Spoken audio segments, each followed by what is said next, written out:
E aí eu quero responder ao Luiz Paulo Jutel, ou Jutel, me perdoe, eu não sei pronunciar o seu nome. Olha a publi do Netanyahu aí. Se Israel está triste, imagine os palestinos que foram dizimados e tiveram seu território completamente destruído. Seguido por outro comentário dele, ele foi para Israel financiado por um instituto israelense, o que jornalisticamente é bem questionável, ainda mais conhecendo a agenda histórica pró-Israel do Pedro. Luiz Paulo, eu não sei há quanto tempo que você me acompanha. Tem o Rafa GS falando que Flavinha é linda. Eu não posso dizer o que eu penso a respeito, porque eu tecnicamente sou chefe dela, e aí você acusado de assédio sexual, esse tipo de coisa e tal. Melhor não, porque eu apanho. Olha o cancelamento aí, gente! É a Flávia que está puxando, tá vendo? Mas, Luiz Paulo, eu não sei há quanto tempo, eu escrevo há 25 anos, como eu disse mais cedo no programa, sobre o conflito entre Israel e Palestina. Você não deve acompanhar o que eu digo, porque eu considero o governo Netanyahu o pior governo da história de Israel desde que David Ben-Gurion assumiu o governo em 1948. Desde Abraão. 47. Não, aí eu acho que tem uns riscos que são bem barra pesada lá. Se a gente for assim, no tempo do Velho Testamento e do Novo Testamento, tem uma turma bem barra pesada. Desde Herodes. Por exemplo, né? Mas na era moderna, a partir da fundação de Israel, da independência de Israel em 1947, é de longe o pior governante, e eu acho isso, e não tem nada de original no meu achismo, porque 80% da população israelense, e isso é o que as pesquisas dizem, concordam com isso. Guerras são horrorosas. Lamentar um judeu morto não é fazer pouco de um árabe morto. Lamentar gente morta é um problema. E a minha pauta não é pró-Israel, a minha pauta é pró-dois Estados. Eu não acho que exista solução, eu francamente não acho que exista solução para aquele pedaço do mundo sem a criação do Estado palestino urgentemente. Sem a independência do Estado palestino. E isso quer dizer a retirada dos assentamentos na Cisjordânia. E alguns dizem, mas isso é impossível, isso aquilo já aconteceu em Gaza. É possível fazer. Vai enfrentar uma resistência dentro de Israel imensa, mas é preciso fazer. Enfim, eu acho que em algum momento a gente pode ter uma conversa mais ampla sobre isso. Mas uma das contas, no ponto de partida de sexta-feira, inclusive, a Jasmine e a Maria Paula estão selecionando vários comentários e perguntas e provocações e questionamentos feitos ao longo do cancelamento para me trazerem para eu poder responder. Mas, independentemente disso, a gente precisa ser capaz de começar a conversar sobre política sem transformar a opinião do outro, ou sem transformar a outra pessoa numa caricatura ambulante. Entendeu? É aquela coisa, se só existe bolsonarista ou pessoas que elogiam Lula em 100%, a gente não está tendo uma conversa entre adultos. A gente está trabalhando com reducionismo, com maniqueísmo, que é a essência, como o Christian disse, do radicalismo. Se você acha que defender a existência do Estado de Israel quer dizer necessariamente defender a morte e o aniquilamento de palestinos, você está trabalhando com uma caricatura que corresponde, na verdade, a um número muito pequeno de radicais.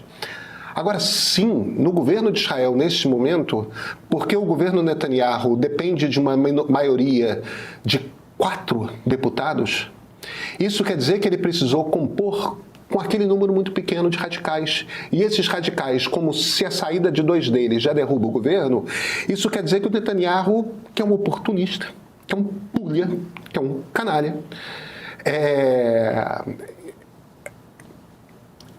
ele governa para os radicais, porque aquele pequeno grupo de radicais tem o poder de vida e morte sobre o governo dele.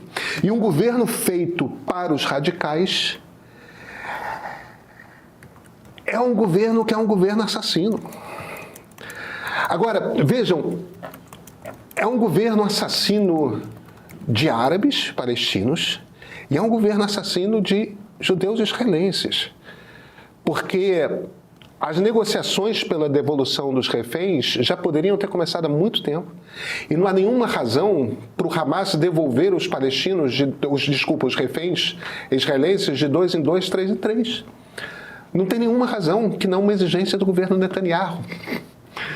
E ele faz isso para postergar a negociação final de paz o máximo possível, porque ele percebe que daquilo depende a sobrevivência política dele.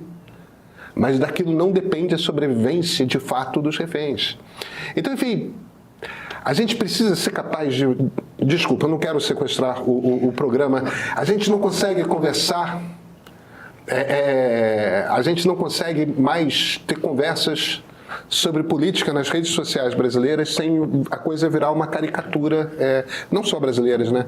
A coisa vira uma caricatura dos outros o tempo todo. A gente tem que ser capaz de... Eu posso fazer também Desculpa, não, aqui antes de terminar o raciocínio do Pedro, eu queria só responder o Nelson Sato aqui, que colocou, a legenda está anunciando o ponto de partida sobre Israel para hoje, vocês acabaram de falar que é sexta-feira, confuso. É que hoje tem a volta do ponto de partida, né, sobre esse tema. Isso. Eu vou falar hoje sobre cancelamentos. Eu não vou falar sobre Israel. Quer dizer, eu vou falar ano passando, mas mais para... A gente precisa ter uma conversa na boa sobre o que cancelamentos são no debate público. Porque quando você sequestra a voz... É isso que acontece no cancelamento. Você sequestra a voz de um jornalista, de uma pessoa pública qualquer. É um exercício de calar, é um exercício de censura e a gente precisa ter uma conversa sobre isso. A gente precisa começar uma conversa sobre isso. Sobre que tipo de tática é essa. Porque isso não é o início de um diálogo. Isto é tornar impossível o diálogo. Então, hoje eu vou falar sobre cancelamento no ponto de partida. Na sexta-feira, no meio das torrentes de comentários que eu recebi ao longo da última semana, tem algumas perguntas que são pertinentes. Eu quero tentar respondê-las, mas eu acho que esse ponto de partida de sexta-feira, que é um ponto de partida que eu faço com a Yasmin, que ela... Yasmin, perdão. Então, esse Y transformado em J é de Israel? Não. Não? Perdão, eu que estou ainda... Perdão, Yasmin. E aí eu acho que é um bom lugar para ter uma conversa. Independentemente disso, eu estou preparando um ponto de partida especial da série Ponto de Partida para o streaming do meio, sobre a viagem, aí, com imagens feitas lá e com muitas das conversas que eu tive lá com israelenses judeus, e sim também com palestinos. Eu não fui lá para ouvir apenas israelenses judeus. E era sobre isso que eu queria falar, ainda em cima do comentário do Luiz Paulo.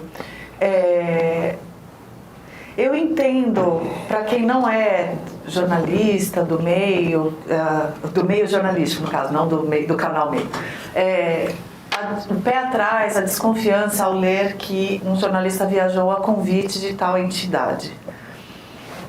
Porém, primeiro, isso não é tão incomum, porque viajar é caro, as empresas jornalísticas não têm mais recursos na profusão que já tiveram no passado, e essas entidades, sabendo disso, exercem esse poder, por assim dizer, de avançar suas agendas, ou pelo menos de apresentar, não é nem avançar, de apresentar suas agendas a partir desse tipo de convite.